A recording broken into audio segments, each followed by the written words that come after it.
Hello, I'm Pastor Ray Jones, and this is Genesis to Revelation.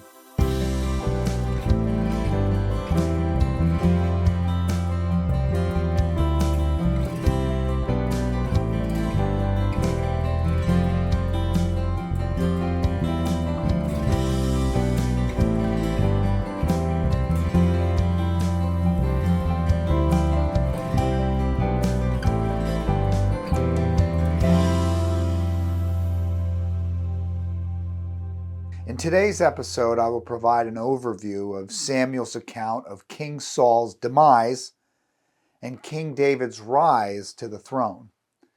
Additionally, we will discuss David's prolific songwriting ministry that is captured in the treasured book of Psalms. As you recall from our previous episode, 1st and 2nd Samuel was not originally divided into two separate books. Therefore, Samuel represents one cohesive story.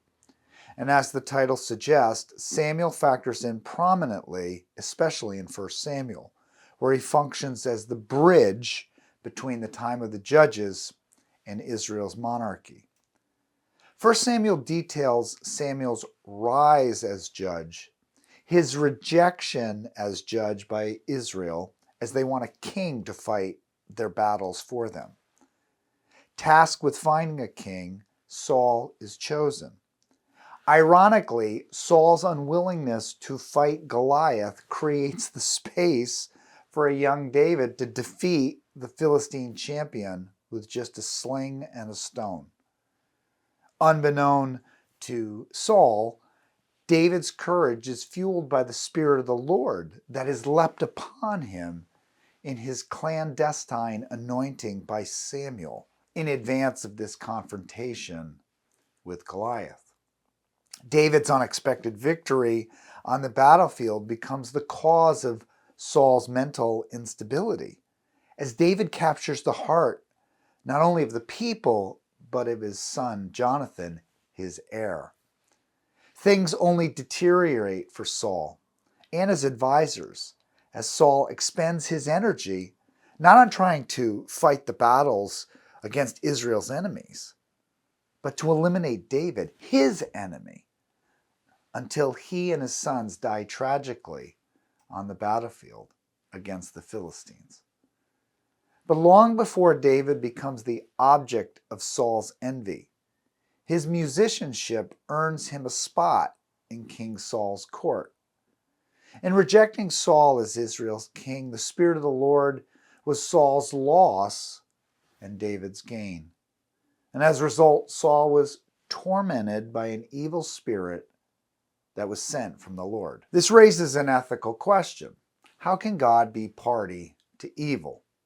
In the Hebrew mindset, God is what philosophers refer to as the first or the ultimate cause.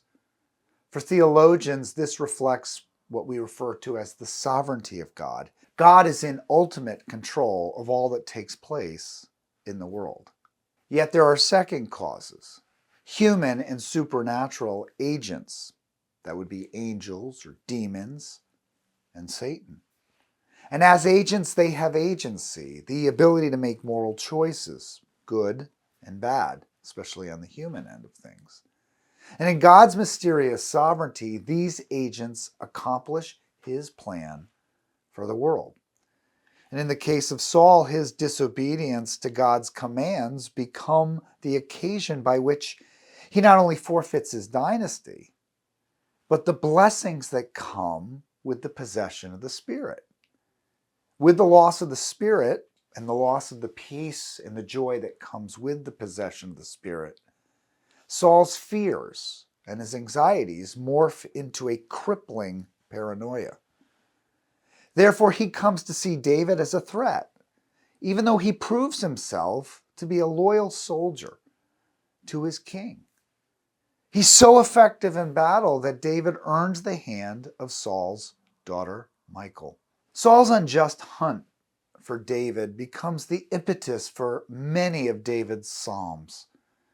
There's a reason why the book of Psalms is so beloved. Although David hasn't written all 150 psalms in the Psalter, these psalms are filled with emotion the totality of the human experience of joy, anger, sadness, and despair.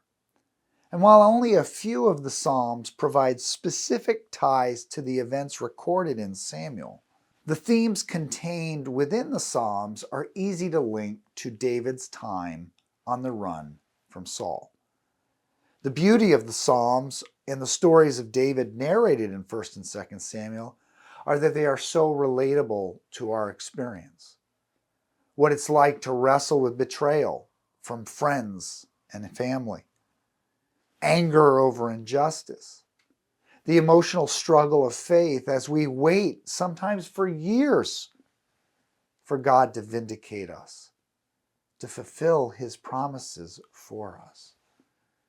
And while you and I are not kings or queens, we can nonetheless relate to David's story.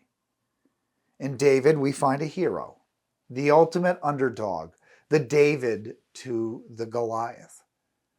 In Saul, we find a villain, everyone's worst nightmare, a man hell-bent on destroying his faithful friend, whom he has declared his rival.